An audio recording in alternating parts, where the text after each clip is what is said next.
Hello, everybody. Welcome. Finger guns. Yeah, it's that kind of a day.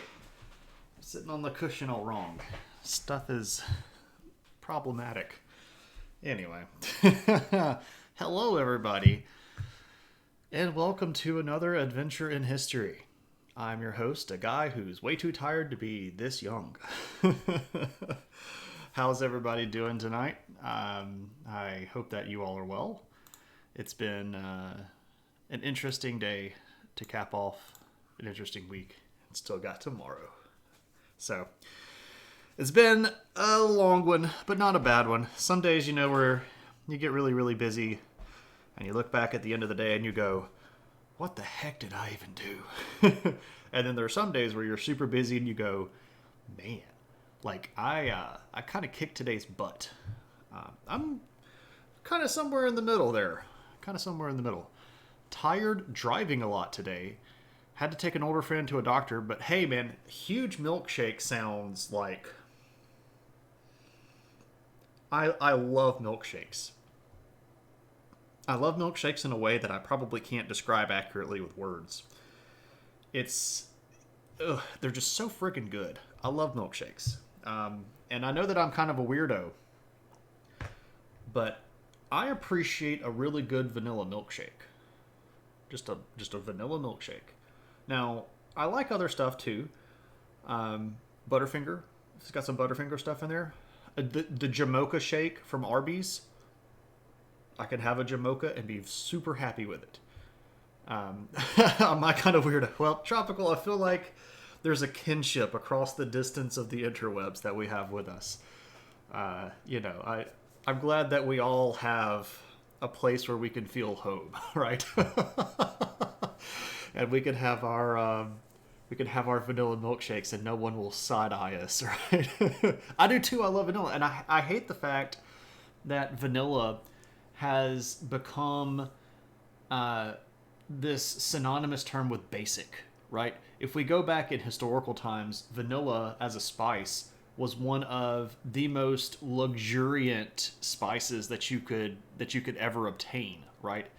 It was like one of the most rare things that you could ever have. And if you got something with vanilla in it, you're like, holy crap, it's got vanilla in it. And now it's just like, well, it's just a vanilla milkshake. And I'm like, but it's vanilla. We have a place that makes hot fudge shakes and butterscotch shakes. Now, I could have a hot fudge. Butterscotch, I have an interesting relationship with butterscotch.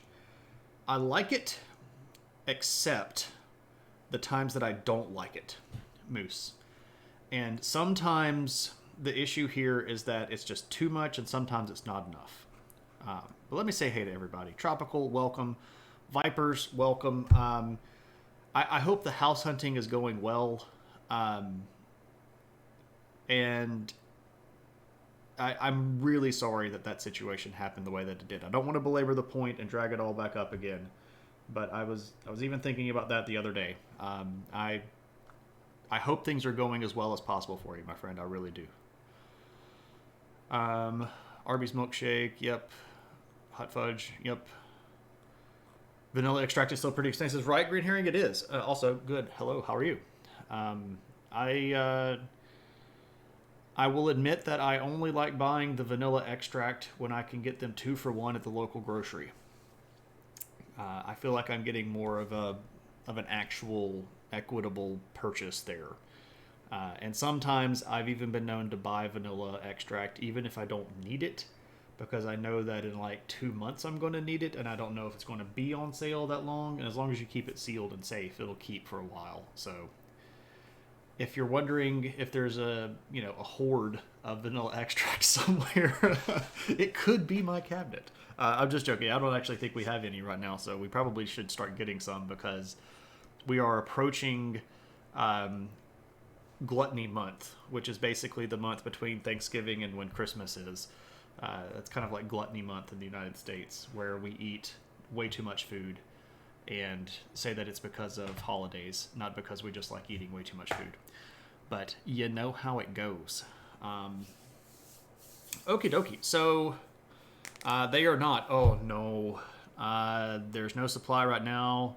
Landlord's markets. You got about 2.5 weeks. Oof. crap, man. That sucks.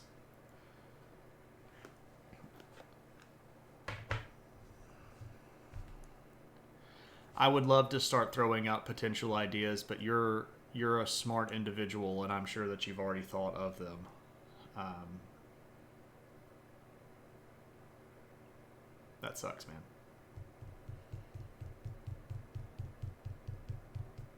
Um,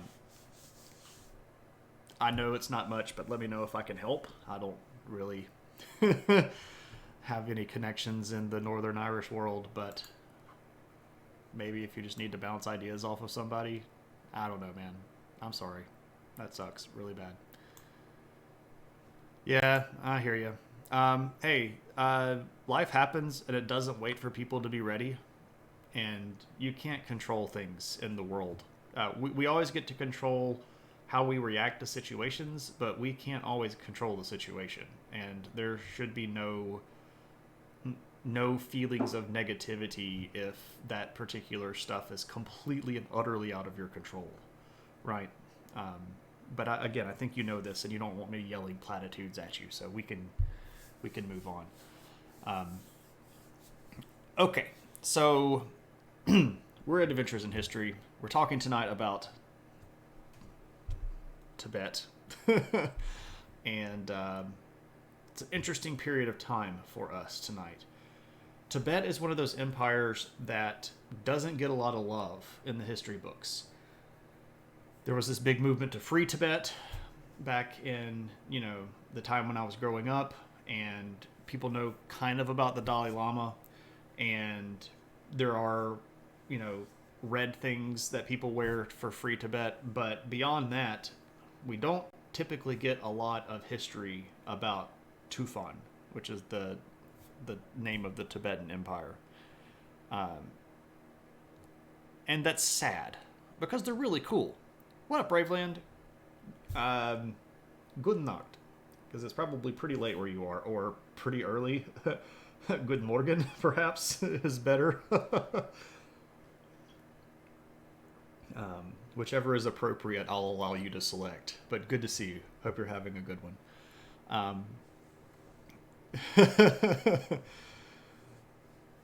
So Tibet's really interesting, and I'm kind of excited to talk about this stuff because it's kind of like one of those things that I get really excited about that I don't think a lot of other people get excited about, and I'm always trying to download uh, my Tibet energy or my weird little history energy and give it to somebody else. Let me give you this excitement. Mito this. I remember Tibet. Didn't the U.S. find the Dalai Lama to mess with China? There was some of that. So that's a little bit later than what we're going to talk about, but because there is a question about it and it makes sense to talk about it here. So the Dalai Lama is particularly a really important individual within the larger Tibetan Buddhist world, right? So also, the Dalai Lama is not the only Lama. So, and this is spelled Lama, not Llama. So not like the llama that's in South America that has fur and spits on stuff. Not that same kind of llama. It's just Lama. And these particular individuals are thought to be like typically multiple reincarnates of the same individual over the course of thousands of years. And the Dalai Lama is the spiritual leader of particular types of Tibetan Buddhism, specifically a broad kind of collection that's called Vajrayana, which is sort of a homegrown version of Buddhism. And one of the things we'll actually talk about tonight is how Tibet really sort of goes on over into Buddhism sort of wholesale, because that happens with one of the emperors that we're going to talk about tonight. So Tibet has about a 1,200 year history of established Buddhism. If we look back, it's probably about 200 or 300 years prior to that when Buddhism first gets sort of lightly introduced. But Tibet was an independent empire, had independent government for a very, very long time. And one of the things that China did not care for when they took over Tibet was this individuality, right? China, as a massive communist country, does not really like the idea that Tibet has an independent culture that is outside of them. Because this is the same reason why modern China doesn't like the Uyghurs, doesn't really like anybody in their country that's not the sort of mainline Han Chinese race, and they don't even like all of the different ethnic parts of the Han Chinese race. So, as a sort of larger attempt to like mush Tibet, they have exiled the Dalai Lama. Oh, you mean fund the Dalai Lama? Yeah, there's been some attempts at kind of surreptitiously providing some support, especially when the Dalai Lama was trying to get out of China, or sorry, technically out of Tibet. Right now lives in Nepal. And Nepal, for a little while, was actually part of the Tibetan Empire. We'll talk about that again tonight as well later on. So, yeah, there's the relationship that America has with the Dalai Lama is a big thorn in the side of the Chinese, who of course say that the Tibetans are actually Chinese and they've always kind of been Chinese, and they broke away from China way back when, and they're not actually independent. The same sort of thing that's going on with Russia and Ukraine, where you have a big dominant communist power who's saying that nobody really has an independent identity outside of the one that we have created historically, and if you say that you do, we're going to come get you. Sort of the same kind of thing. It's not a one-to-one comparison, but it's a rough analogy that I think we could hold up, at least on the surface level. The only thing you know about Tibet is the Dalai Lama, and that the capital is Lhasa, correct. I almost made the title for tonight Whole Lhasa Love, but I kind of liked Aiding in Tibetting better, and that one won the sort of unofficial straw poll in the mod chat. So there we go. The Dalai Lama is a zombie. Not raised from the dead, but reincarnated. So the spirit is the same, but the body is different. So not a zombie.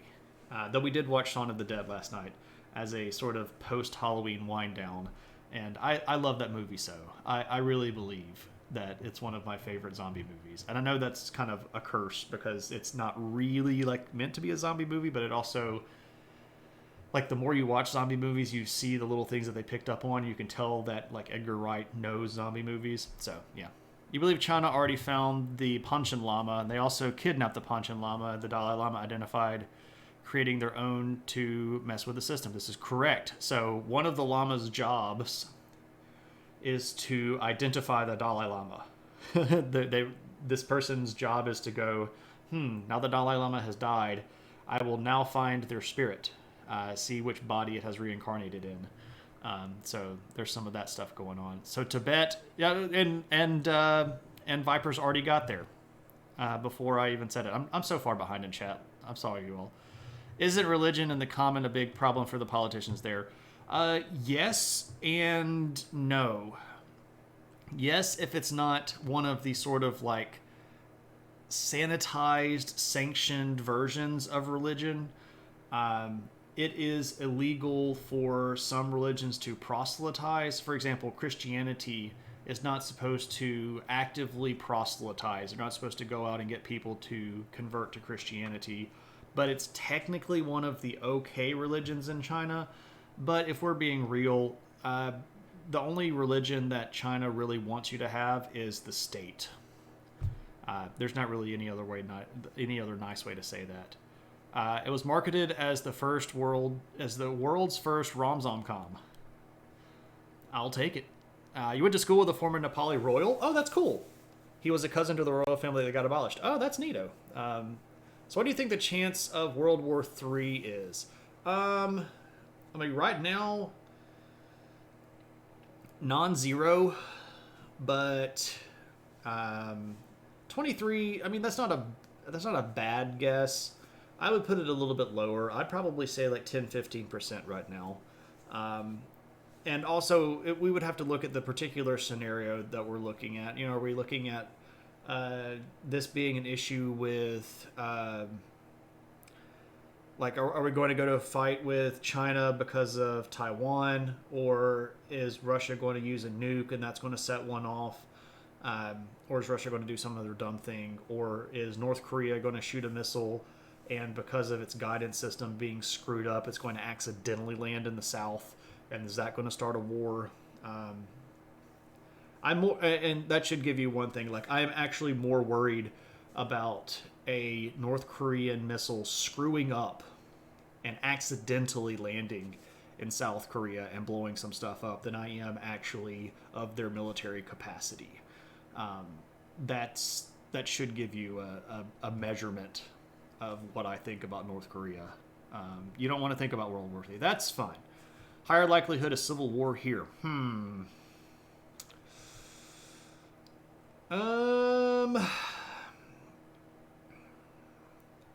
I would probably put those about dead even.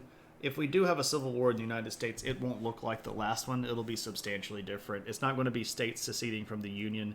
It's going to be a whole bunch of militia, underground, guerrilla activity against the National Guard, basically. It's going to be, if that happens, and I'm not convinced that it will. I would say that it's less than 20% chance. But if that does happen, it's not going to be the same thing that happened last time. It's going to be much more like the situation that happened in Northern Ireland between the British military and the IRA and all of the other gangs that grew up out of that kind of stuff. 80% sure Russia will use a dirty bomb or a tactical nuke.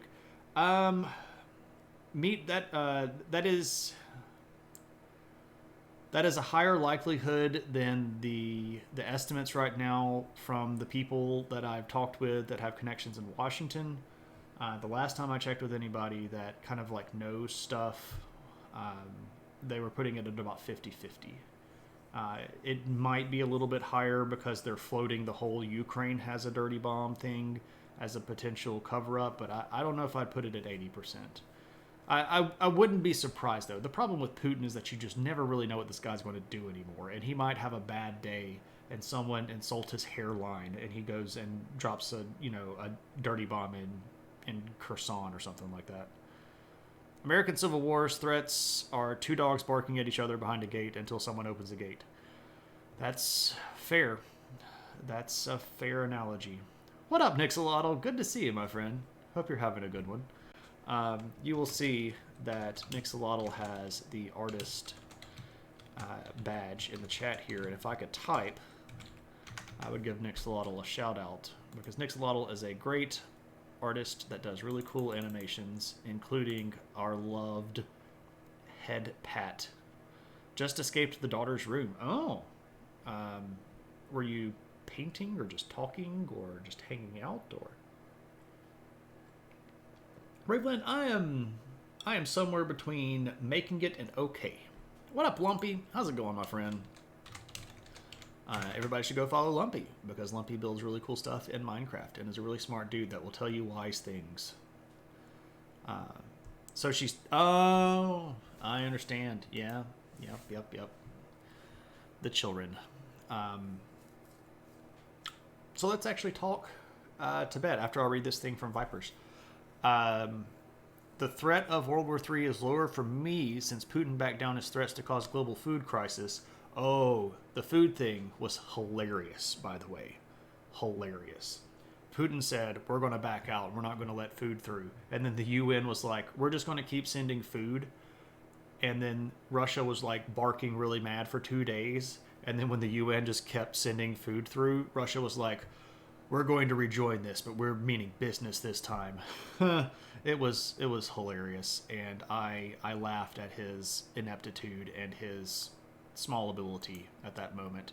Not saying that he's not going to then do something stupid like, dirty bombs, but at that moment I was able to get a little bit of schadenfreude because he's a jerkface. The Royal Chemistry Society just announced they are going to make all of their journals open access. That is actually really freaking great news. That is excellent news. I am all about free, accessible knowledge. That is really good. Really good news. Thank you for sharing that, Lumpy. That is a bright spot in the day. I'm not a chemistry person, but I am 100% behind the idea that information should be accessible, accurate, free, and everybody should be able to get as much of it as they want. I don't like the idea of keeping knowledge or wisdom behind some gate or behind some paywall. It's just not a thing that I enjoy. The whole chemistry world is celebrating the decision. I shall celebrate with them. I shall raise my tea to the Royal Chemistry Society. If anybody just happens to be out there watching my weird little stream about history from the Royal Chemistry Society, I completely support this decision, and I give you a salute. So there we go. What up, Paladin? How's it going, my friend? Basically, why civil war is so likely, the U.S. strategy against Cuba is to sanction them so much that the citizens overthrow their own leadership. It's going to happen to the states, too. If the citizens can't meet their basic needs, it's either going to be dystopian. It's either going to be dystopian or civil war. Do any of them have the formula for DMT? Probably so. And LSD. I get what you're saying. There's kind of an adage, I guess is the correct way of calling it, that violence is only 3 missed meals away. Or three hungry days away. I can't remember exactly how it goes. But basically, when you start running out of food, you start doing really drastic things. And I completely understand that particular angle. I'm not sure that there would be a systems collapse that severe in the United States right now. It's not impossible, so I'm not saying that it won't happen. I don't feel like the current scenario is at that point yet. Now, we are on a trajectory where if things continue, it will end up that way. But I think our runway to get there is still fairly long. And I think that there are a lot of things that we can do fairly easily to alleviate a lot of those situations. Specifically like voting. We could all go vote next week and vote informed and vote honestly. And I think that would help a lot. If we had 100% voter turnout, I think that would start making a lot of difference in the country. I don't think that we've ever cracked 80% on a national vote of anything. I could be wrong, but I don't think so. Next Tuesday will be quite the show. I don't know if we might have a show next Tuesday. Tibet or in Tibetan. Let's actually talk about Tibet, because we're now 25 minutes into the show and we really haven't even talked about Tibet at all. But that's okay. I enjoy just kind of shooting the breeze with you all and talking this stuff. But let's kind of dive into our situation. Oh, I know you meant the elections, but I didn't know if you wanted to if you meant am I going to live stream the election results? I don't think I'll do that. I might stream next Tuesday. We'll see. Anyway, let's talk Tibet. So, if we are talking about our country of Tibet, again, we're looking at the 8th century, which is the year 700 to the year 799. I would totally love to visit Tibet. It's beautiful. It is stunningly beautiful. I would absolutely love to go there. Unfortunately, China. You can still get into a large portion of Tibet. They do have a semi-autonomous zone where they can control a lot of stuff coming in and out, but you still have to go through Chinese customs. And that is still run by the Chinese. So, I don't know about that. Okay, so let's look at the map. If we're looking at Tibet, and we're looking at it in our year 700. Now, from 600 to 700, Tibet had put together a pretty big empire. Now, one thing I should remember. We have a whole bunch of zone here, a whole bunch of space here, but our population is not necessarily proportional. A lot of this territory is, as you can tell, very, very mountainous. And while the valleys themselves are, in many cases, incredibly lush and very, very fertile, not every area in this zone here is arable. So the population that this big area can support is not necessarily comparable to something like Tang Dynasty China over here. So while we have a big empire and they've done very well for themselves, it is not the same as even really this kind of corner over here of the Tang Dynasty China, which is sort of like the Chinese heartland. It's sort of this coastal region over here along the Yellow and the Yangtze.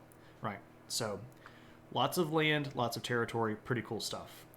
Have I seen the Last Week Tonight segment on Tibet. I am pretty sure that I have, but it has been long enough that I am not particularly familiar with what he talked about.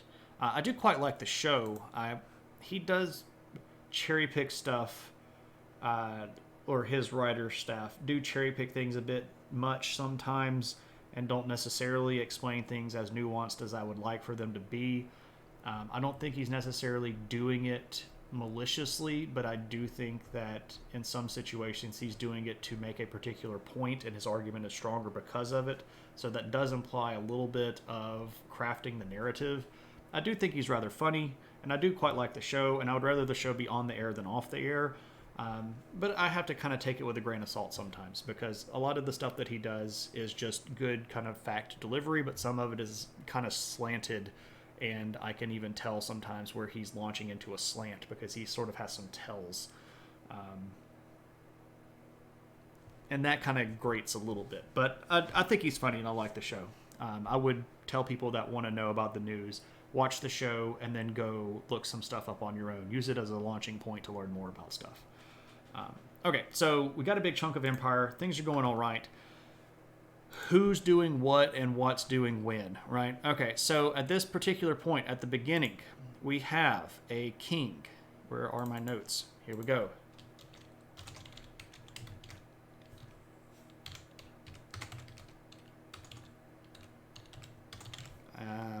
His name. I put a random N in there. What is that for? Our king's name is Tride Suksen. Tride Suksen.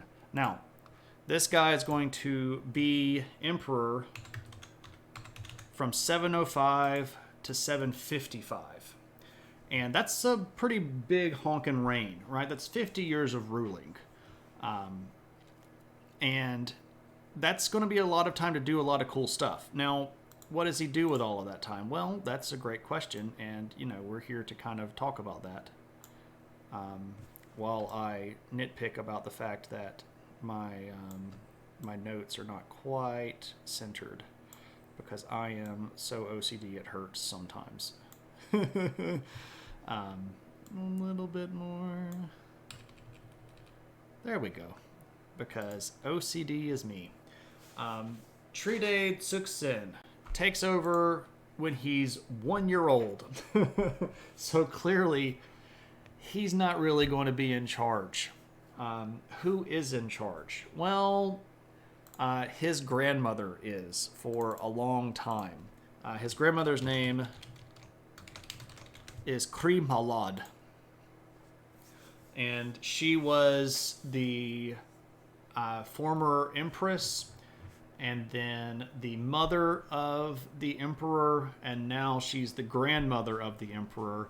But what's interesting about Kri Malad here is that she's actually going to use the title empress, which is kind of interesting and kind of neat.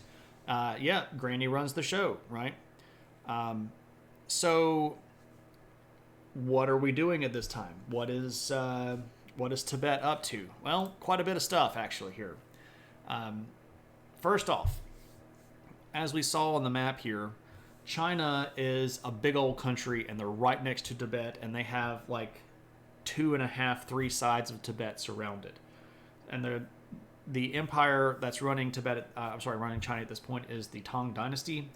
And Kri Malad is going to go, you know what, we should really sort of make good with the Chinese for a little while, because I'm running things and I'm okay and I'm the empress, but they might go, hey, 1-year-old emperor, we could invade and beat the crap out of them. So what she does when he's about 5 years old is that she arranges a marriage between a Chinese princess from the Tang Dynasty and her grandson, which is going to sort of lay the groundwork for everybody being friendly for a little while.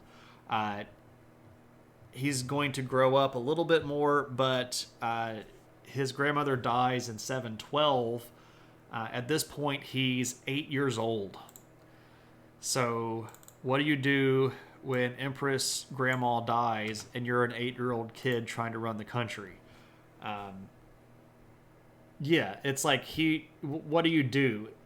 Who's actually running the show at this point?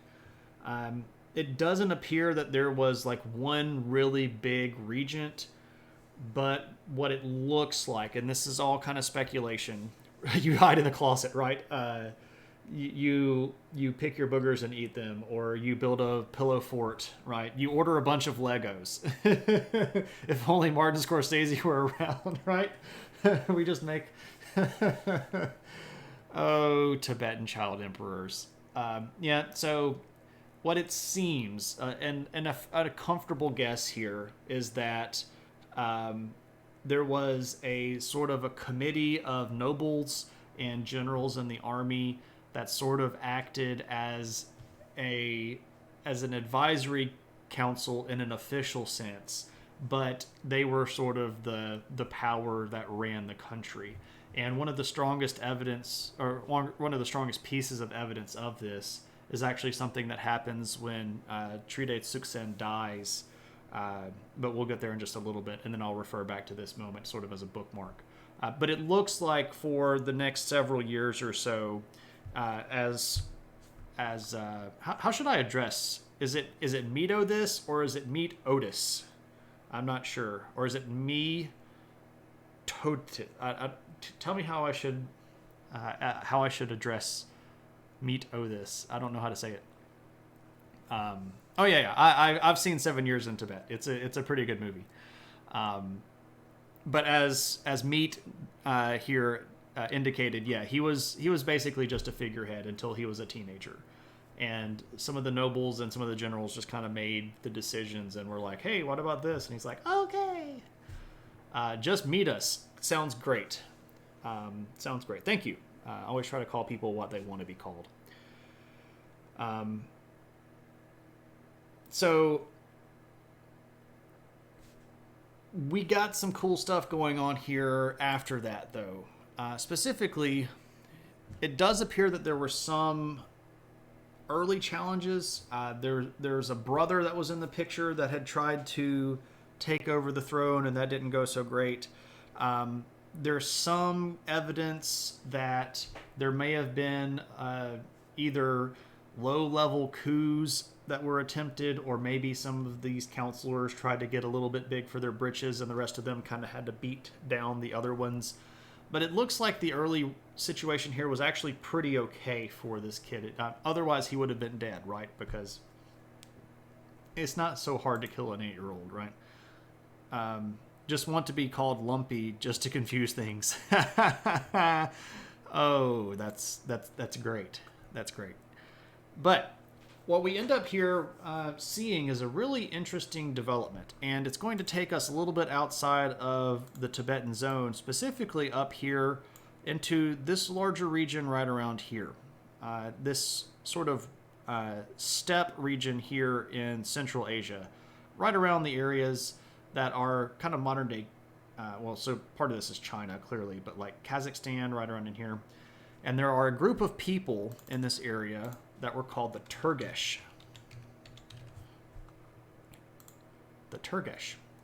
So who are the Turgesh? Well, they were a group of Turkic people, and specifically their sort of power structure, or the people that had power in this little emerging Turgesh state, were people that had been sort of bigwigs in the previous Göturk Khaganate. If you'll remember from previous streams, a little bit more about this, but just briefly for those of you that weren't here, for a long time in the 600s and into the early 700s, there was a really big chunk of territory up here that was run by a Turkish group called the Göturks.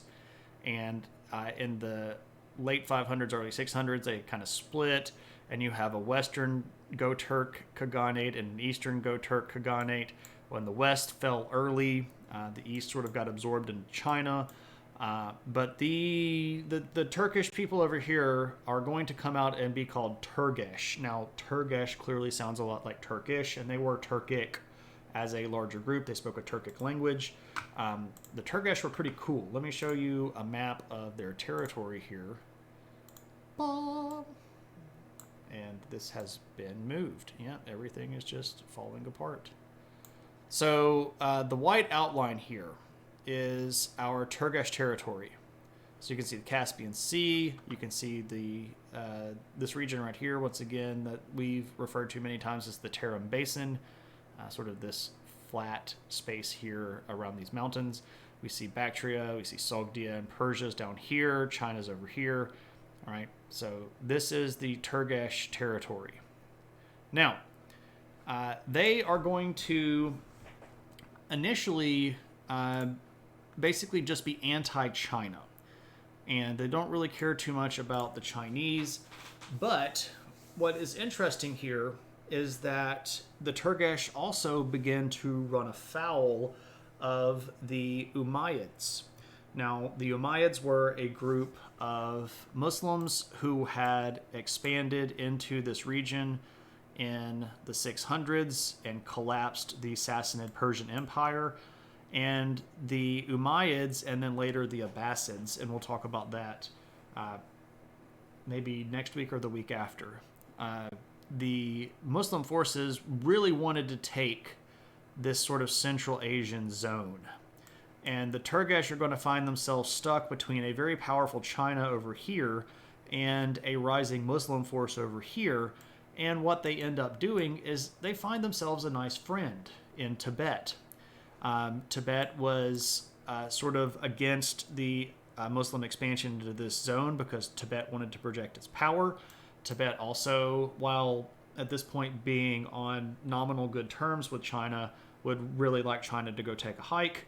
So the Turgesh and the Tibetans are kind of a natural alliance. And they do hook up a few times and fight both against the Muslim forces, but specifically against the Chinese.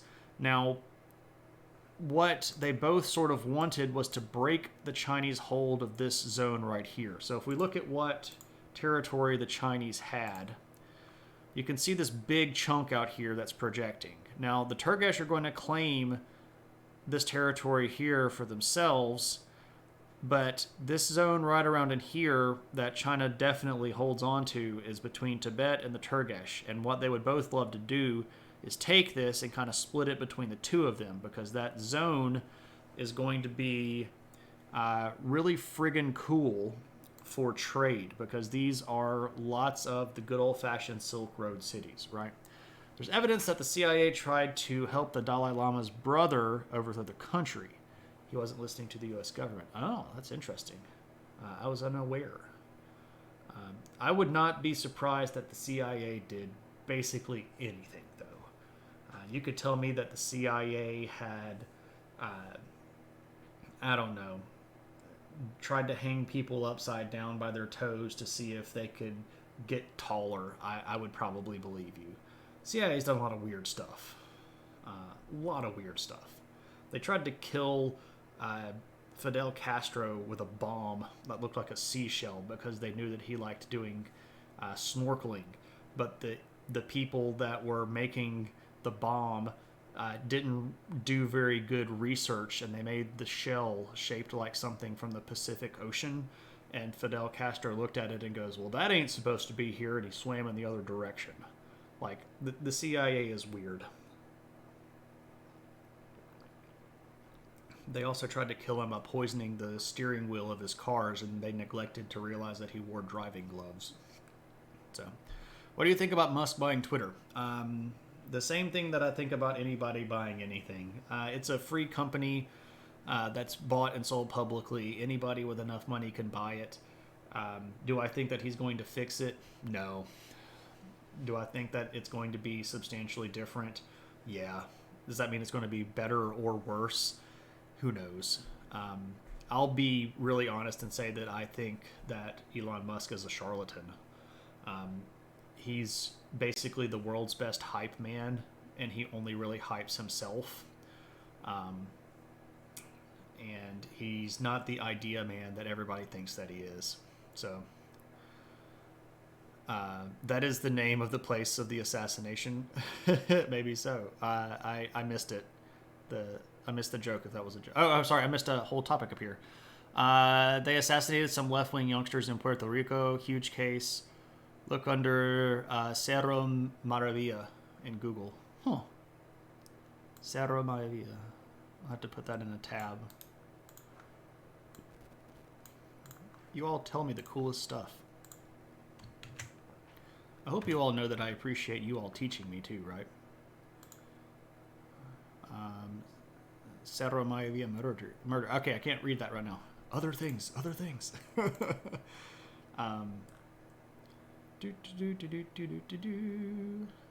All right. So, Turgesh, Tibet, team up. Aiding and Tibetting, anybody? Yeah. Now you see where it came from. So, the war with China is big, it's costly, and both sides lose a lot of people. And while China does technically have the upper hand here, they can't really exploit the upper hand very well because they kind of ran out of their own momentum. And what ends up happening is that China sort of says, well, we've won. And Tibet goes like, I don't know about that, but okay, because we're tired. And they go to the Turgesh and they're like, look, dudes, we can't help you anymore. And the Turgesh are like, but. And Tibet's like, we've got a big territory, dude. We can't blow all of our soldiers on this zone because we've got, thousands of miles of territory with China that we have to protect. But I tell you what, we can still be friends, and we'll take one of our princesses that we have here in Tibet, and we'll send it up there, and they can our princess can marry your Kagan, your leader basically. And the Turgesh are like, okay, man, we can be cool, we can be friends. I understand, but I really don't understand. I really kind of wish you'd help us beat up China. But Tibet had other locations on its mind. It was especially looking southward. Now, south of there comes in two different directions. So one over here, and two sort of over here, right? So, well, I guess one way into what we would call today Pakistan, and one way down here into India. Now, of course, there's a big old mountain range right here, and it's kind of big. It's the Himalayas, and it's the biggest one that we have height-wise, right? So not the easiest to get through or around, but Tibet's looking south. And there are a few reasons for this. Number one, India at this point was not unified. There was not a single state running India. There were, at that point, about, if I had to guess, estimate-wise, probably 20 very small states that were scattered out through India. Tibet smash! What up, Uncle Bill? How's it going, my friend? So we're to the Tibet smashing part. They just had a big war against China, and now they're about to invade Pakistan and Nepal and modern-day Bangladesh and India. So we are at the smashing point. Welcome in. Hope you're having a good one. Suksen looks at the south, and specifically over here in Pakistan, there was a kingdom that sat right about here, and it was called Gilgit. Now, I know that sounds horrible, but that's the name of the kingdom, the Gilgit. You're late. You probably missed the best horse pictures. There aren't horse pictures tonight, Schmal Knight. I apologize. If you really want to, I can show Chonky Horse. If it will make you feel better. I can show you this picture, which is a 50-foot tall Buddha statue. And I can talk a little bit about Gilgit. So what is Gilgit? Another one of these kingdoms that people probably don't know too much about, but sitting in the northern part of modern-day Pakistan, there was a country called Gilgit. Now, this also has some larger ties into what is modern-day Afghanistan. Basically, they are the kingdom that kind of sits at the entryway to India. And as you can tell by the really honkin' large 50-foot tall, 15 meters for those of us in metric worlds, 15-meter tall statue here, bas-relief of the Buddha, indicates that these people were clearly very Buddhist, right? Tibet is too mountainous for horses. It's more elephant country. Not even really elephant country. Tibet is much more yak country. Yaks are really big in Tibet. Anyway, so Gilgit, big Buddhist country. If you're wondering why I'm showing you odd pictures like this, mountain. Oh, I see. I missed the joke. I apologize, Vipers. It's mostly because it's hard to find photos from this period of Tibetan history. So I'm kind of trying to find things cool that are showed. Like, look, I can show you a picture of a big Buddha statue in Gilgit. Gilgit. Well, Tibet decides to take them over, and they bring a pretty big army down, and they beat up Gilgit. And while Gilgit puts up a good fight, they end up having to swear fealty to the Tibetans. And this is a big expansion, because what this does is it allows access to this sort of northern Indian region. And so they expand, and they end up taking Nepal, which did not really take too terribly long. But I will say this about their expansion into Nepal. We don't know a very good timeline of how long it took Tibet to conquer Nepal. It's just hard to say. The records are not the best. The good Tibetan records that we have all come from about 300 years after this, and references that we have to this from outside China have been shown to be pretty faulty. It's pretty clear that the Chinese didn't really know a lot about what was going on in Tibet. They sort of just speculated in their histories. So we don't really know a good timeline for when this particularly is happening. We know that they conquered Gilgit in 737. So Gilgit had actually sent to the Chinese and said, hey, look, we know that you don't like Tibet. Wouldn't you like to attack them and save us? And China was like, dude, you are way far away. You're like, you're way over here, and we're way over here. And that's a long way for us to try to project our power, right? So you're going to have to be on your own for this one. How do elephants work in the mountains exactly? You remember wildlife documentaries of use showing that African elephants won't cross a shallow ditch if their trunk can't reach the bottom. Beating and dragging. It's rough and it sucks and it's unfortunate, but that's the answer. Hannibal started his mountain crossing with a whole bunch of elephants, and he did not finish with even half of them. Because a lot of them refused to move, or were stubborn, or died, or they didn't have enough food for them. It took a long time for him to get across the Alps with those elephants, and a lot of them died. Now, the ones that they had left were basically like ancient nuclear weapons, right? So it's not like a unit of elephants is going to be insubstantial if there's only 20 of them, right? I mean, look at what the Oliphants did at the Battle of Pelennor Fields, right? That's a bit of a nerd joke. I'm sure some people got that. Anyway, so Gilgit is under control. Nepal is under control. And they start stretching down into what is modern-day Bangladesh. So that is this region right around here. Sort of the Ganges Delta region, right down here where it hits the Indian Ocean.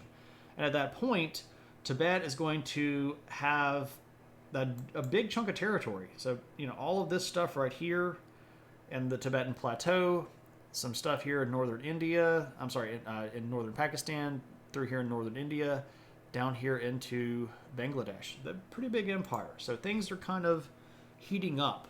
Now, this is going to bring the ire, free Gilgit. This is going to bring the ire of a particular Chinese general. And this guy, well, he's not actually Chinese. I'll explain it in just a second. His name is Gao Xianji. Now I'm picturing the trainer of the elephant handlers as J.K. Simmons. Are you beating or dragging? I need to watch that movie again. I don't know if you all know how to play the drums, but Whiplash was a good movie. I've done something here that has just completely wrecked my world. There we go. Okay, I fixed it. look how easy it was to fix my world, right? If everything were that easy, it would just be amazing. So Gao is Chinese in generalship, but what's interesting about him is that as a person, he's actually from Korea. He's from the region that would have been the old kingdom of Goguryeo. And if you were here last week, you'll remember, but for those of you that weren't, at this period of Chinese history, one of the things that they started doing as a way to try to control these border zones was that they started adopting a lot of non-Han Chinese generals. And this was an attempt that the leadership thought would make them more loyal to the emperor. If they weren't from the Chinese nobility, they were from some other, area, they would owe all of their power to the emperor, and therefore they would be less likely to kind of go rogue. So Gao Xianzhi had been sent up to this region right here to deal with the Turgesh and the Tibetans. And he was very successful in doing so. There are words in history that describe him getting all the way over here to the Caspian Sea. So that's a long way away from China. We've got to zoom out, right? If he's over here on the borders of the Caspian Sea conquering for China, their capital in Chang'an is way over here. That's, that's a continent. Let's actually do the reading on this. So, that's like 5,000 kilometers or 3,500 miles. Right? That's a long way to project power in the ancient world. A heckin' long way. So this dude's pretty successful and has a lot of really good strategy, and he's very crafty and uses his units in a mixed way so that he can do supports and things. You've had farts more powerful than that? It's basically just next door. If he went that far the other way, he'd probably be in California. My world is fixed with milkshakes. Tropical, you're really making me want a milkshake. Which is, I will admit, is not very hard. All somebody has to do is mention a milkshake and then I want one. But the reiteration of milkshakes it's hitting me in regions that are near and dear to my stomach. Right? What up, Cave? Good to see you, my friend. Hope you're having a good one. So, one of the things that Gao decides to do is, I'm going to break up this situation with Gilgit and Tibet. I think Gilgit should be in the hands of the Chinese. So Gao brings a big raid down into Gilgit and actually disturbs the Tibetan control of the region. And at this point, Tibet gets real ticked. It gets real ticked. And it's like, okay, Suksen goes, we're gonna come after you. And basically, there's a larger issue at this point going on between the Chinese and the Abbasids. So the Abbasid dynasty, or technically the Abbasid Caliphate, had taken over here. I got to sneeze.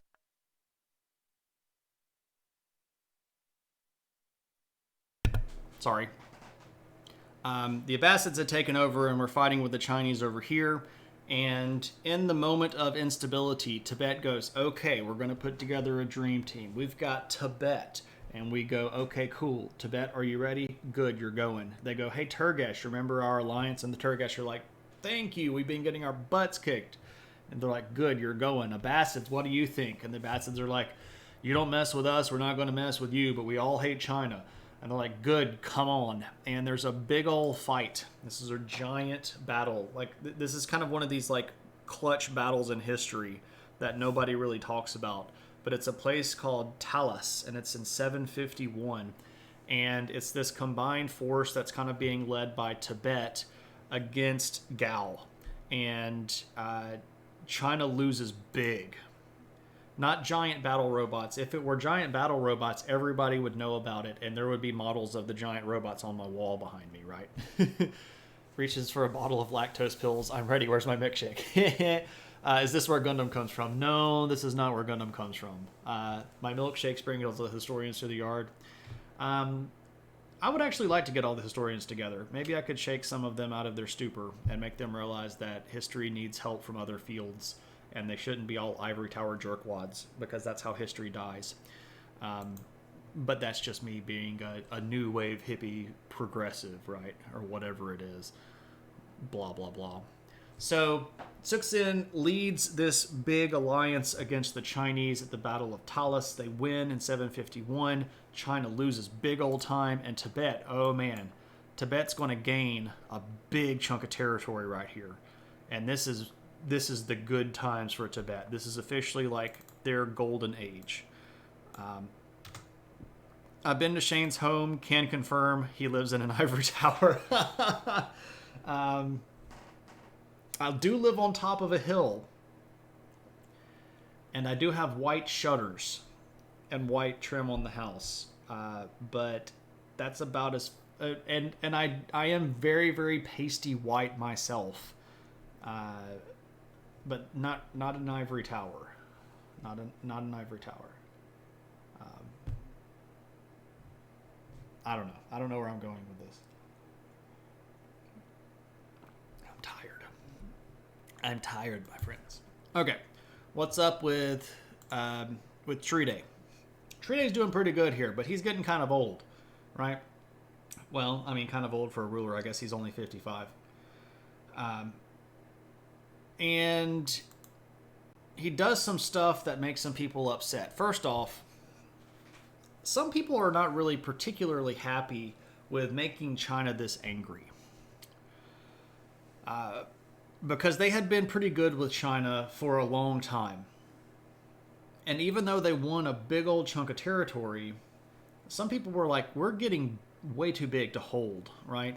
And also, it would be really cool if, maybe we could run the empire. So there is going to be a coup where our boy Tride Cixin gets assassinated by two of his own ministers. And even the cool emperors that beat up the Chinese. Are you doing it like it? It's just assassin. There you go. Assassin. So your bathroom is a shining pooper on a hill. Oh, I see the pun there. I get the city on a hill reference. It can't be hidden. You can't put it under a bushel. Speaking of Gundam, Moose, part of Tibet gets eliminated in the movie Char's Counterattack. That's cool. That's true. It does. Do you think that there's an optimum country size, either in area or population, or a ratio between the two? Vipers, that's a great question, and one that a lot of people have talked about from a lot of different angles. There is a sociology angle to that people have looked at. There's a historical and archaeological angle. There's even like a city planning / kind of, I don't know what that is, like civil engineering angle, I guess is the right way of saying it. And there's not really a consensus on that. Because it has a lot more to do with the structures that are put in place, both infrastructure physically and infrastructure ideologically. So you can have big empires if they're totalitarian that last for a long time, or you can have small empires that are democracies that last for a long time. But what it doesn't look like is that you typically end up with really tiny dictatorships that last for a long time, or really, really, really big democracies that last for a long time. And there's a lot of debate as to why. And different people have really, really different opinions on that. So like one of the and I'll say this, like one of the theories that some people hold as to why the Romans ended up eventually eliminating the republican structure and moving towards an imperial structure is that the republican format became untenable as the empire expanded. So as Rome became bigger and bigger and bigger, it became much more hard for individuals in the ancient world to show up to Rome to vote. And in order for them to consider themselves Roman, they had to basically be held as Roman. And when you start applying military force to that, then you get, lots of arguments about who's going to hold the power, who's going to have the power this time, who's going to have the power that time. And over the course of, especially the period of time from about 300 BC to, the beginning of the reign of Augustus, in like 23, you're going to start seeing more and more sort of demagogue figures like, Marius, Caesar, Pompey, all these people that are going to start consolidating power. That's a great question, though, and many, many people have talked about that from a lot of different angles. Shane mentioned Rome drinker shots. Did you hear that? He was kind of old, 55. I think you're being dissed. I said old for a ruler. Old for a ruler, not old for a person. Getting up there as old for the ancient world life expectancy, though, as well. I do find it funny that there might be a Shane stream drinking game. Somebody in Discord posted streamer bingo. And it would be really fun if we could build a program that gave everybody a streamer bingo card, and you could play Adventures in History bingo, and one of them was like Shane mentions Rome. I get through a lot of streams without mentioning Rome. Thanks very much. I do love Rome, though. It is one of my favorites. One of the squares is, Shane says, this is an area that's not covered a lot in history. Moche pottery, chonky horse. I think there's a program that does that with bingo cards. There probably is, Green Herring. That'd be great. Dr. WD-40 has some bingo cards. That's great. Is one of them like feed Watson a treat, or like when he's doing metal detecting, like, pull tab, but everybody would get that one a lot. Like, you'd have to give like specific tent spike. Metal detecting, yeah. Quarter. I love his little game where you play like when the year was. For those of you that don't know who I'm talking about here, let me give Doc a shout out. Dr. WD-40 is a great streamer. He is with me, or I am with him in the Knowledge Fellowship, and he is a scientist that does a lot of outdoor streams. Specifically, he does a lot of stuff like bird watching. He does a lot of stuff with metal detecting. He'll do live coverage of rocket launches. He lives down on the Space Coast in Florida. I'm not doxing him. He says this like on stream. He's a really smart guy, and he's a really fun streamer, and I really enjoy watching his stuff. Unfortunately, because of he teaches college, so like this is a busy time of the year, and it's hard for him to get on stream. But when he does stream, you should give him a follow. He's a great dude, and very, very knowledgeable, and has a passion for sharing that with other people. So if you like hanging around me, you should go give Doc a follow. The dude's a really good streamer. Lumpy's like, I heard Moche pottery. I feel summoned. Green Herring is the coin game champion. I did not know that. Anyway, so Tride Suksin is dead. Bum, ba, da, bum. Now, I told you that when he was a little kid, that the country was probably run by a group of nobles and generals. And I said that there was a piece of evidence that supported that, but we'd have to wait for him to be dead. This is why.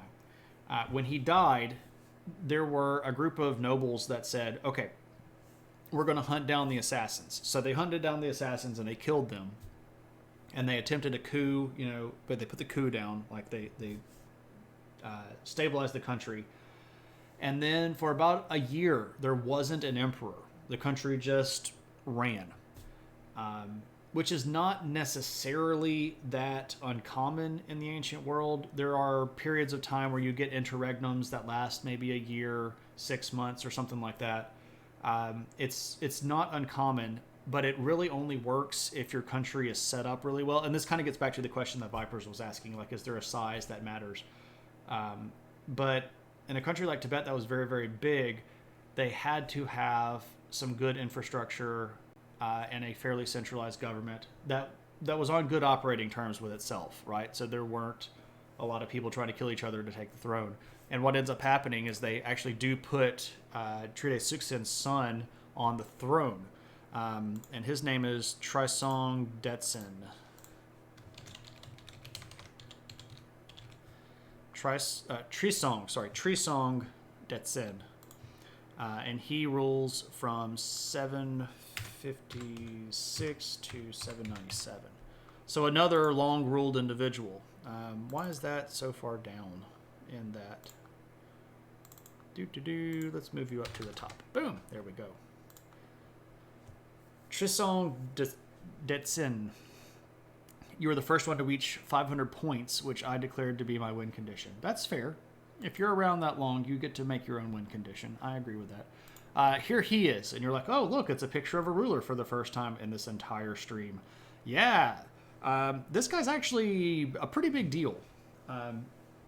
And I'll mention why in just a little bit.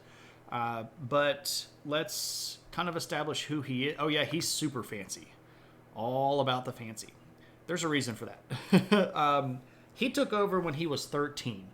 And there's a lot of people that go, okay, look, so here's the thing. They weren't really wanting to put this kid on the throne at 12, so they waited a year. Maybe they counseled him. They gave him some guidance. They kind of helped him learn the ropes. And then when he looked like he was more or less ready to go, then they put him on the throne and let him rule. I don't have a problem with that theory. That makes a lot of sense to me. There's not a whole bunch of evidence for this one way or the other. A human ruler or a ruler? That's fair. He's not made out of wood. So he's probably not a ruler. And he's clearly not Lord, even though she wants to be your ruler. What up, JMR? How's it going, my friend? Everybody should go follow JMR for all of your Gundam build / gaming needs. And I saw Tad earlier, and I forgot to say hello, Tad. Hey, Tad, good to see you. You should also go follow Tad, who I lurked in a little bit last night while he was doing a special stream that was brought to us by General Mills cereal, which was hilarious. Good stuff. Hello to both of you all. Hope that you all are doing well. Okay, so Trisong Detsen. What does he do, and why is he such a big deal? Well, he took over when he was 13, and it actually looks like he was ruling the country at 13. So maybe really smart kid, maybe fairly competent.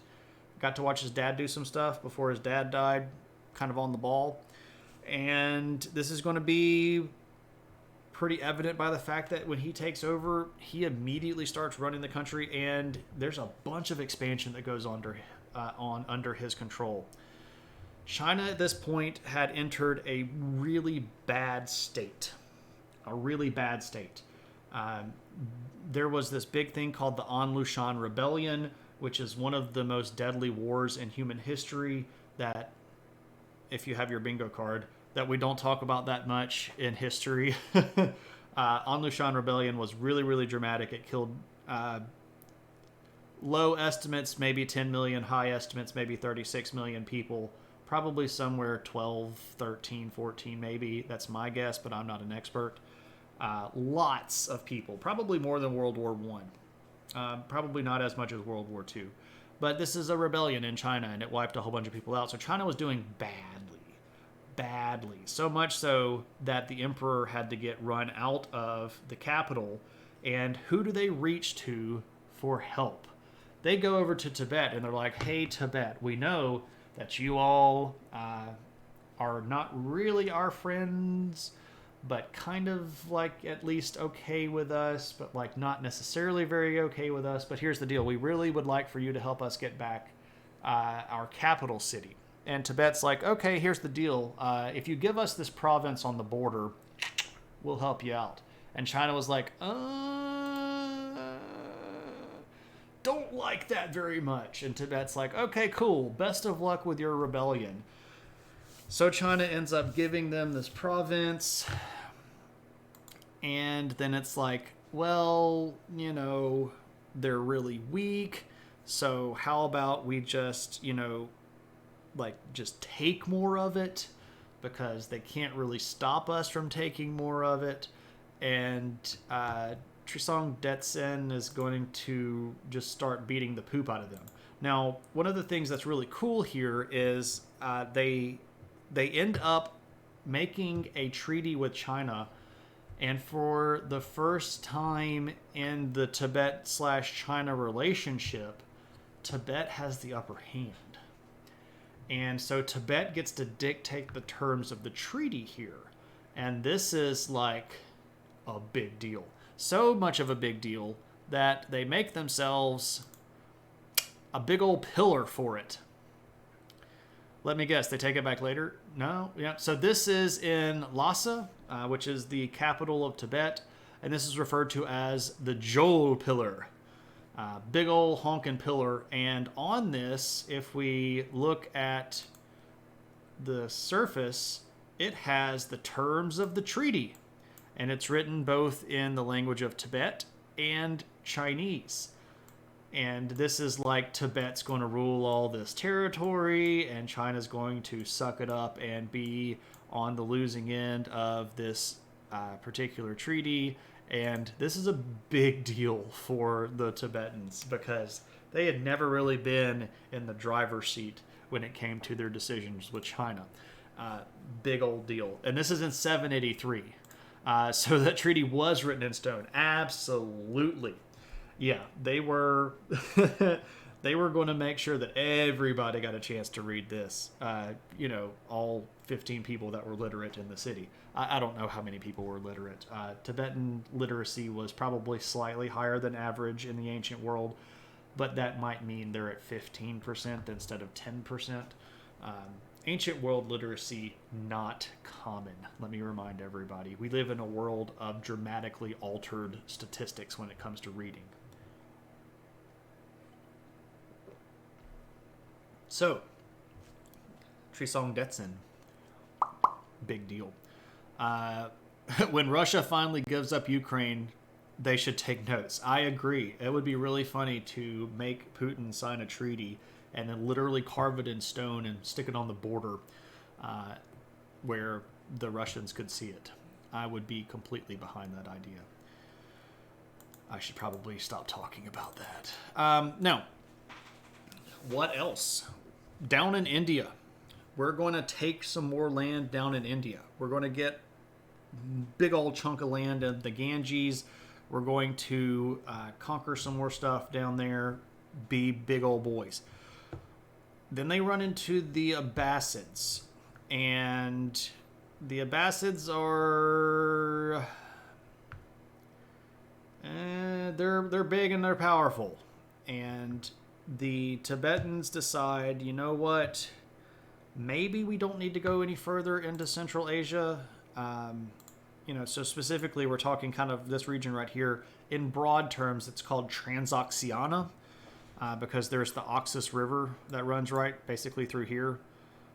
So Transoxiana, the region beyond the Oxus River. So all of the stands. This is your Kazakhstan, Turkmenistan, Uzbekistan. Right. So this region right here. Tibet really kind of wanted to be over here. The Turgesh, by the way. The Turgesh had been defeated by the Umayyads back in 766, so their Khaganate was gone. And the buddies that had been so good at aiding and Tibetting were out of the picture. So Tibet projecting themselves completely in this area by themselves. I guess they're really unified in a very serious Abbasid dynasty. They just kind of decide to leave that one alone. So what do we do instead? Well, Detsen decides it's time to go all in on this Buddhism thing. And boy, does he. Now again, Buddhism had been around this area for probably going back into like maybe the 300s or so. It's kind of hard to tell. But there's some fairly decent exposure, or evidence rather, that there had been some exposure to the Buddhist beliefs in Tibet. Prior to that, though, they were mostly localized versions of sort of traditional religion, right? What some people might call pagan. I'm actually starting to try to not use the word pagan. This is purely a me thing, and I'll tell you why. Pagan has so many negative connotations now in the world that when someone describes a religion as pagan, almost inevitably what they end up sort of meaning is not Christian. And I don't really like that very much. I don't think that's necessarily the best descriptor. So what I'm trying to use instead of saying pagan is local traditional religions, because that's really what pagan religions are if you look at it. Or they think satanic, right? And that's not what they were. They had a localized religion that was polytheistic. They were practicing traditional religion for their area, but they weren't satanic, right? Non-Christian is generally a compliment. Well, for some people, Cave, but for other people, very much not. You have to remember what part of the country that I'm in and the sort of students that I run into and the exposure that they have had. And I try to, well, go figure, I try to give them knowledge that makes them think better, which I know some people just can't handle. But, I try to work with what I have. And this is purely a me thing. I don't think that the word pagan is an accurate description based on current stigma that's attached to it, right? I think local traditional religion is a better descriptor. But that's just me. And you can call me full of crap if you want to. I don't really mind. Shane is the serpent on the apple tree. Not an apple tree. Widely attested as an apple tree, but not actually listed as an apple tree. Just a fruit tree. Just a fruit tree, not specifically an apple. Shane is the tree.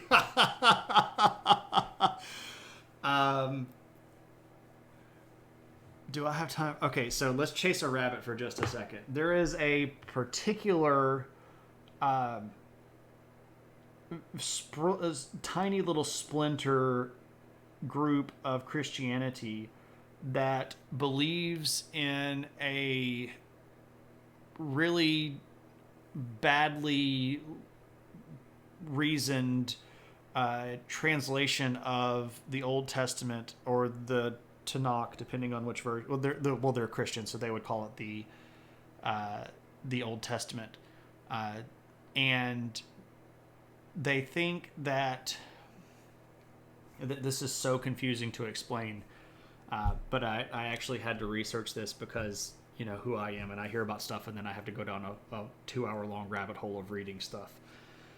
So basically, what they think is that when Eve got tempted by the fruit of the tree, what she really got tempted by was Satan, and specifically Satan having sex with her. So they think that the reason why humanity is cursed is that Eve had sex with the devil. Yeah. And the specific reason they think that is because there is a single verse that's in Isaiah, and the verse says that he will be like a tree planted by the stream. And basically they're using the word tree to mean man. And so fruit of the tree that she ate is like her having sex with the devil. It's really, really poorly thought out. But this has become the nickname for it amongst Christian scholarship is the serpent seed heresy. This, by the way, has no legitimate translation accuracy. The people that push this are, again, a very, very small modern sect of Christians that are more popular on the internet than I think they are in their actual number. But it's a weird thing, man. It's a weird thing. So banana. Bananas don't actually grow on trees. They grow on bushes. So there we go. Yep. I'm the tree of Gondor. I'll take that too, right? I am tall and I am very pale. Speaking of tree of Gondor, right? More like a tree. So, oh, eggplant emoji. Oh, good gracious. How do I know all of these things? Well, that's what I do. I don't drink and I know things, right? What's up, Nogre? I see you sneaking in there, man.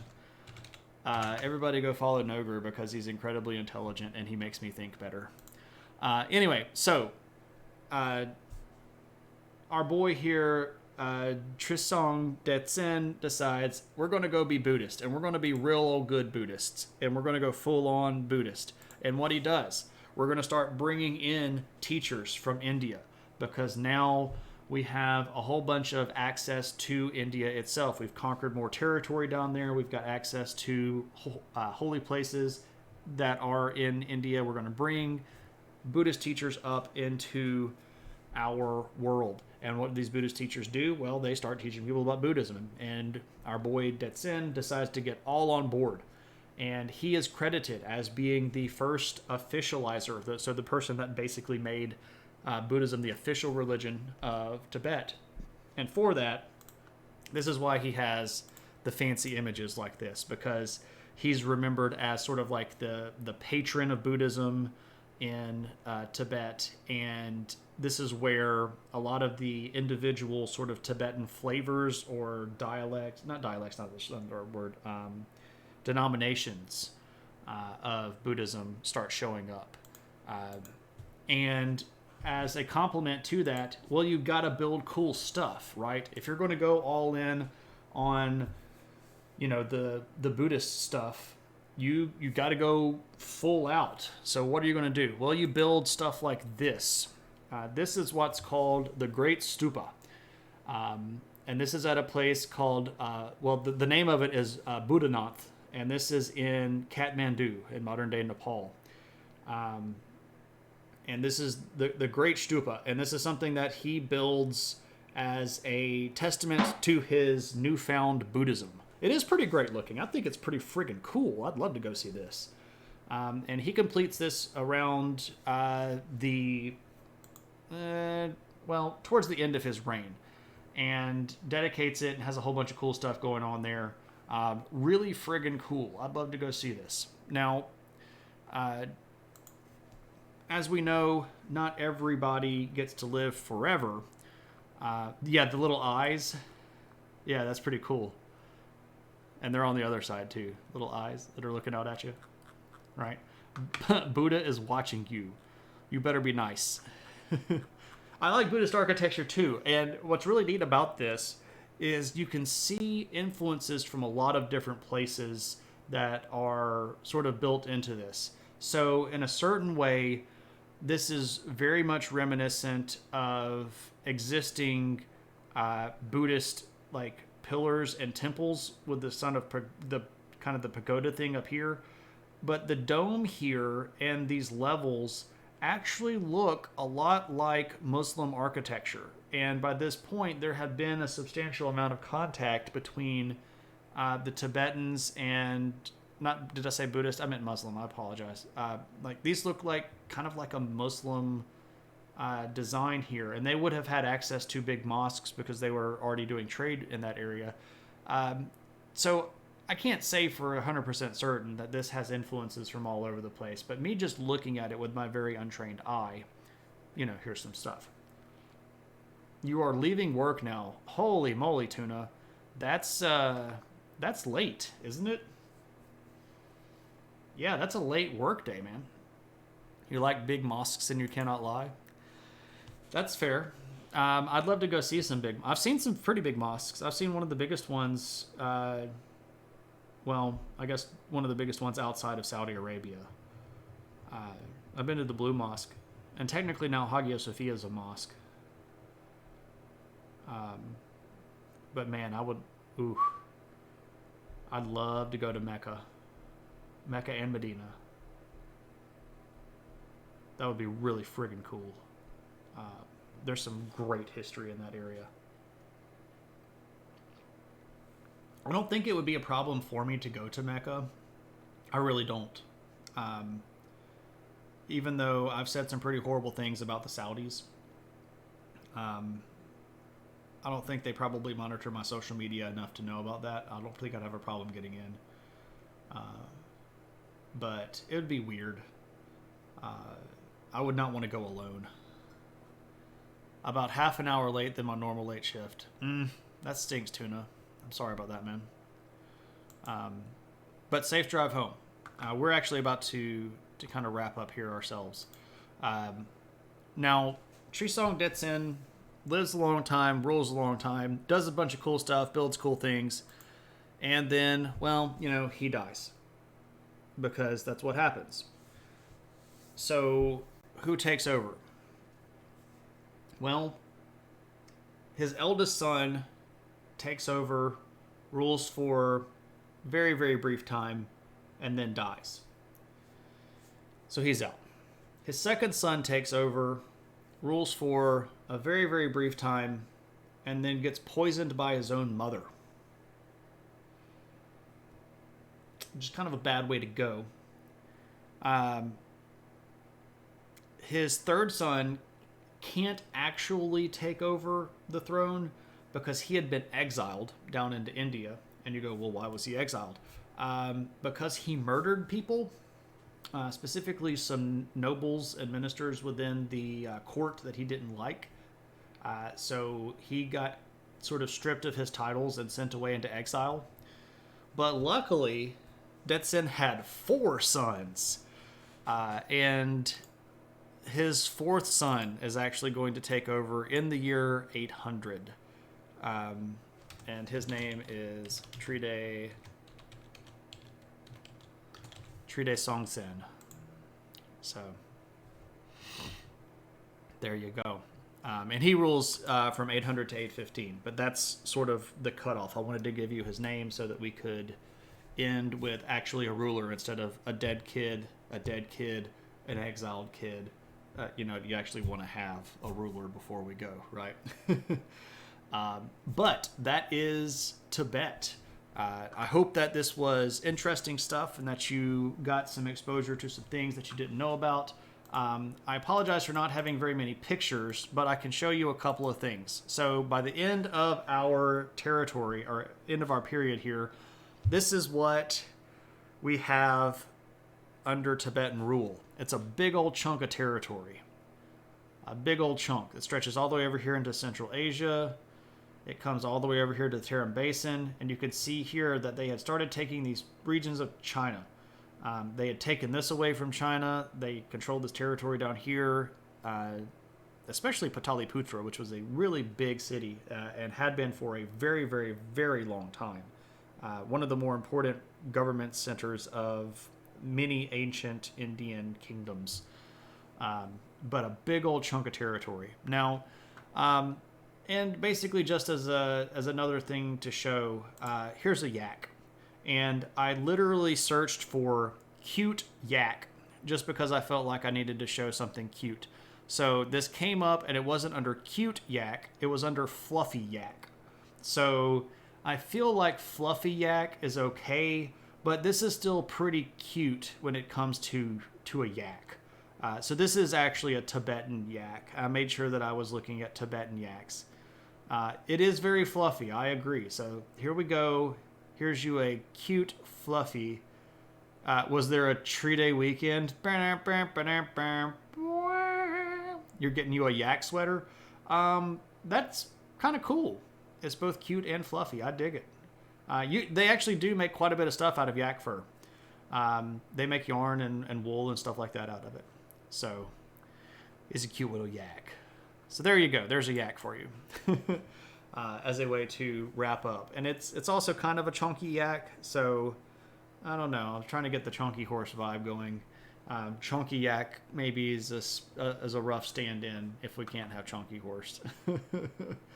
But anyway, so that is all for me. But as always, if you have any questions, if you want to do any point redemptions, if you got any last little throw some stuff out there and we'll see what sticks to the wall, go for it. Otherwise, I'm going to be over here looking for a person to raid, and I know who it's going to be.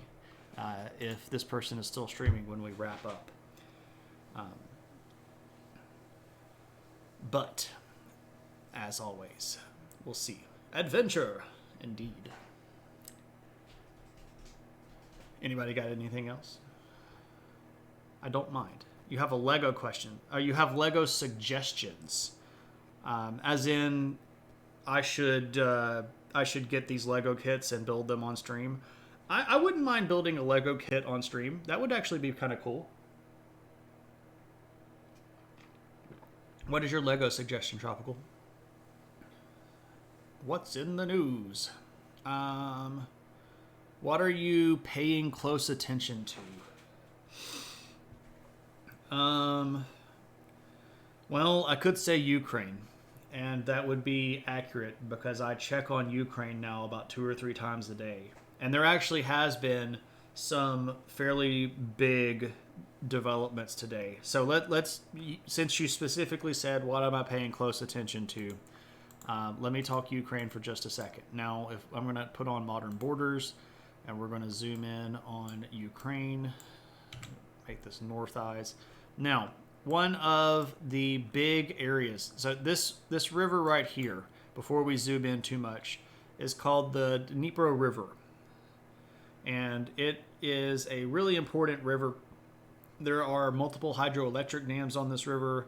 Of course, it's got access to the Black Sea. But right here, there's this city called Kherson. And most of the city is on the west bank, as you can see right here. When the Putin invasion happened and Russia took Kherson, this was a big deal. This is a regional capital, and it is a very important sort of feather in the hat of Russia. Now, the Russians had controlled basically areas like all the way out to here for a long time.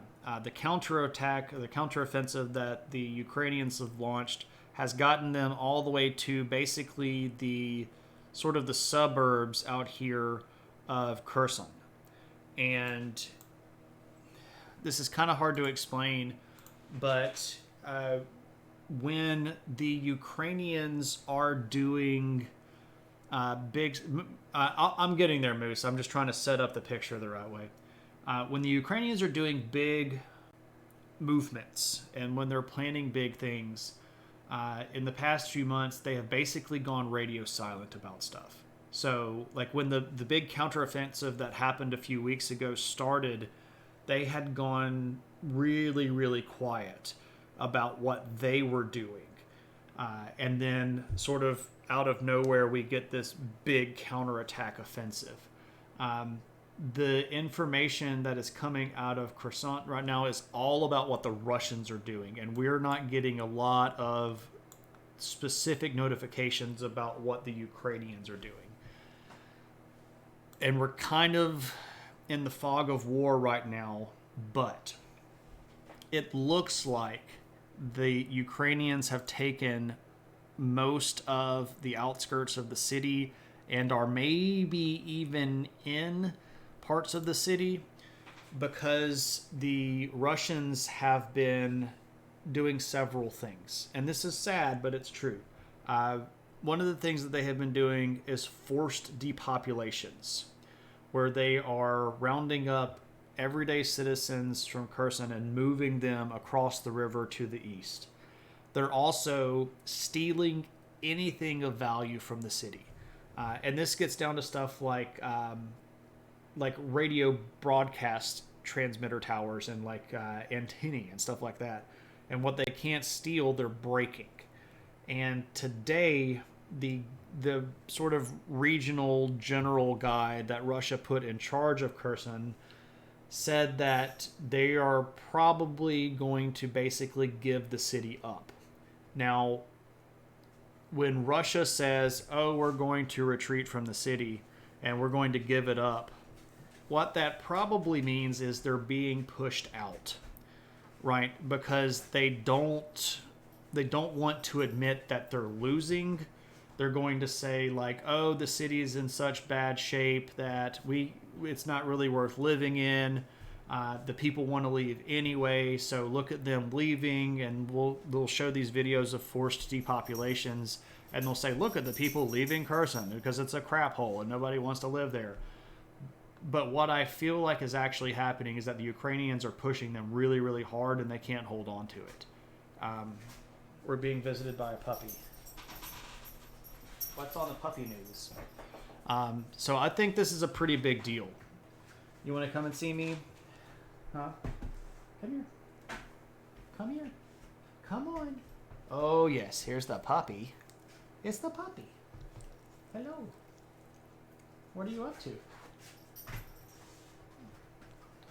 What are you doing? You just came to give me 2 licks and then leave? Okay. Putin has made so many strategic errors, the people of Chernobyl can count at least 8 of them on one hand. Oh, Vipers, that's good. That's good. So Russia losing Kherson down here is a big deal. It really is. They weren't being really successful in keeping it supplied anyway.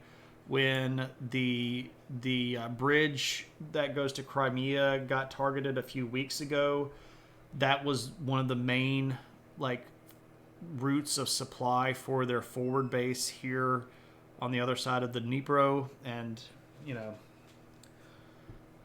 that's a big deal. And if Ukraine takes that city back, that is going to be a massive embarrassment for Putin. Now, of course, they'll spin that as, that there's nobody there that wants to stay there. We didn't retreat. We just, we abandoned a hollowed out city that nobody wanted to live. They'll make some bullcrap up about it, but you know how it is. It's all propaganda at this point. But that's a big deal. He is not really having a good go of things. We didn't really want that city anyway. Yeah, exactly. That's the kind of stuff that we'll hear. If the Ukrainians end up holding the western bank of the Dnipro and they can get to the eastern bank, the next thing that they're going to target is the Crimean Peninsula. And that's going to be something that is going to be potentially real bloody, because Russia's had that since 2015 and they're not going to want to give it up. It's going to be rough. That's going to be some bad fighting. And it's also going to almost certainly coincide with Russian/Ukrainian winter. Now, that part of the Black Sea coastline, they're not going to see a whole bunch of what we might consider the frozen Russian winter. They're just going to get mud. That part of the region has a wet enough climate where snow doesn't really stick that much. You do get lots of frozen mud though. And you are not going to want to move troops through mud, and the Russians are certainly not going to want to try to move tanks or big trucks through mud. And that's going to really put a damper on a lot of the movement. So that's what I'm paying a lot of attention to. So they don't get hard frosts. Yeah, so it's not going to turn into something where they have just a giant stack of snow. It's going to be just muddy, and it might end up freezing on the top, and then you just end up with cold mud. Yeah. Yeah. All right. Anything else?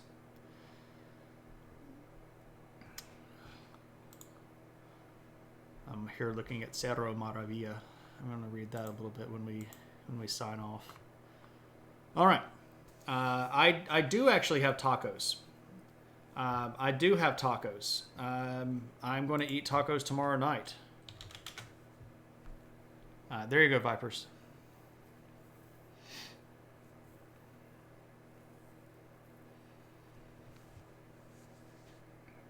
I made a command just for you.